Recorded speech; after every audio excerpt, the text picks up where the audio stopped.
महिला फुटबॉल खेलाड़ी एंतुड़ी शाल भाव परिचित केन्द्रापड़ा जिलार आली मिनी स्टाडियम प्रतिदिन एठारे 50 रु 60 महिला फुटबॉल अभ्यास करिथांती। एठारु ही निजस्व उद्यम रे अभ्यास करी अंचलर अनेक खेलाड़ी जातीय और आंतर्जातीय स्तर में राज्य और देश ପାଇଁ गौरव आनिछंती। तेणु एहाकु दृष्टि रे रखी पूर्व सरकार आली मिनी स्टाडियम रे 8 कोटी टंका व्यय रे महिला फुटबॉल एकाडेमी करबाकू घोषणा करथिले। जहाँ पर एकाडेमी रे कार्य चालू रहुथिबा बेले एबे एही कामकू आली क्रीड़ा विकास परिषद पक्षरु विरोध होइतिला। फलरे एकाडेमी रो कार्य बंद हो जाइछि। जहाँ पर एबे एही कामकू तुरंत सारिबा पई महिला फुटबॉल खेलाड़ी माने मुख्यमंत्री को गुहारी करिसंती। असुविधा आमर एकाडेमीटा होची एकाडेमीटा बंद करिया से माने चाहुचंती। आ पूर्व आमर जो आमर सरकार थिले से एकाडेमी पई आमर एठी आरंभ करिथिले। आ एबे जो सरकार आसिलानी से चाहुचंती एठी एकाडेमी बंद करबे। एकाडेमी आज्ञा बंद कले एठी आमर पिला आमर 60-70 पिला खेलुचंती। एमानको जीवन पूरा अंधकार कर देबे। आज्ञा यही एकाडेमी रु पिला माने ओडिसा खेलिचंती, इंडिया खेलिचंती। आ एठु भी आमर 20-50 पिला पाखापी आमर सब जॉब करचंती। CRPF, RPF, Odisha police, excise सब एठी जॉब करचंती। एमाने बंद करचंती तो अनुरोध करा जाउची से माने एठी बंद न करंतु। क्रीड़ा मंत्री और मुख्यमंत्री, प्रधानमंत्री तांको रिक्वेस्ट करा जाउची से माने एठी बंद न करन एकाडेमी। एटा एकाडेमी फुटबॉल एकाडेमी आज्ञा फुटबॉल आज्ञा महिला फुटबॉल एकाडेमी एटा होची। एठी पिला माने बहुत प्रैक्टिस आसी करूचंती। एमानकर गोटा विश्वास जे कि हमर एठी भी सीनियर अपावन जे माने सब चाकरी पाइछने माने खेली कि एमाने से आशा धरि के एठी आछंती। एठी महिला फुटबॉल 2000 मसल खेल स्टार्ट हेलान फुटबॉल और 2025-24 वर्ष प्लस हे गेलानी एठी आज्ञा।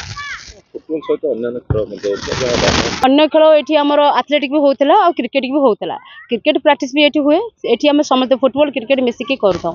आज्ञा एबे कोन ना फुटबॉल कथा देखंतु। फुटबॉल ले हमर जेमती हमर इंटर डिस्ट्रिक्ट राज्य स्तर फुटबॉल माने जो इंडिया खेलुचंती पिला माने सब जाय कि क्रिकेट रे गोटे पिला डिस्ट्रिक्ट भी एपन खेली नाती। ग्रामांचल आसीबे एठी प्रैक्टिस करिवे। गांगा भीतर जिन क्रिकेट खेलत माने खेलत गोटे पिला केबे खेली नाती। एठी डिस्ट्रिक्ट मैच भी खेली नाती। आम एठी तो सब दिन 50-60 जन पिला खेलिबा को आसुचु। आउ सरकार जदी एठी बंद कर देबे तो आमे माने सब खेलिबो केमती। आउ जदी भी किछि विवाद पड़ु तो अलगा स्टेडियम अछि सेठी बंद करा जाओ। आ एठी एते पिला आसुचंती तांको भविष्य ऊपर प्रेशर पड़ुची तो आमे खेलिबो केमती। आमे सरकार को एती निवेदन करू कि आम एकाडेमीटा चालू रखंतु।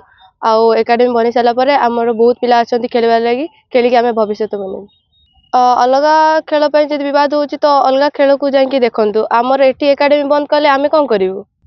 कोन निवेदन करियो सरकार? आमे एती निवेदन करू जे आम एकाडेमीटा कंटिन्यू करंतु। कंटिन्यू कले आम भविष्य ऊपर टिके। 2023 मसियारे एही मिनी स्टाडियम रे महिला फुटबॉल एकाडेमी लगी घोषणा करा जायथिला। 2024 मसिया फेब्रुआरी मासरे तत्कालीन मुख्यमंत्री नवीन पटनायक एहार शिलान्यास करथिले।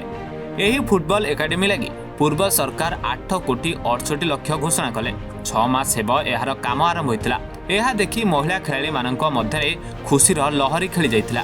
हेले एबे एही फुटबॉल एकाडेमी निर्माण कामकू विरोध हेबा परे एहार काम पूरा पूरी बंद रहिछि। आली गस्तरे आसीथिबा क्रीड़ा मंत्री सूर्यवंशी सूरज को क्रीड़ा विकास परिषदर सदस्य माने दाबीपत्र देवा सह मंत्री को एही पड़िया संपर्क रे कहिथिले। जहाँ पर मंत्री कहिसंती टीम सहित आलोचना करा जाई तुरंत एथिप्रति पदक्षेप निया जिवो।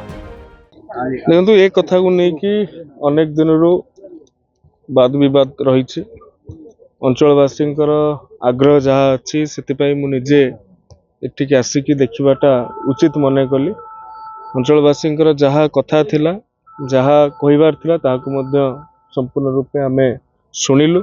या उपरे आमे वैषयिक तर्जमा करिके तार एक चूड़ांत रूप में तैयारी करा। आलीरू अश्विनी कुमार साहू को रिपोर्ट, रिपोर्टर्स टुडे।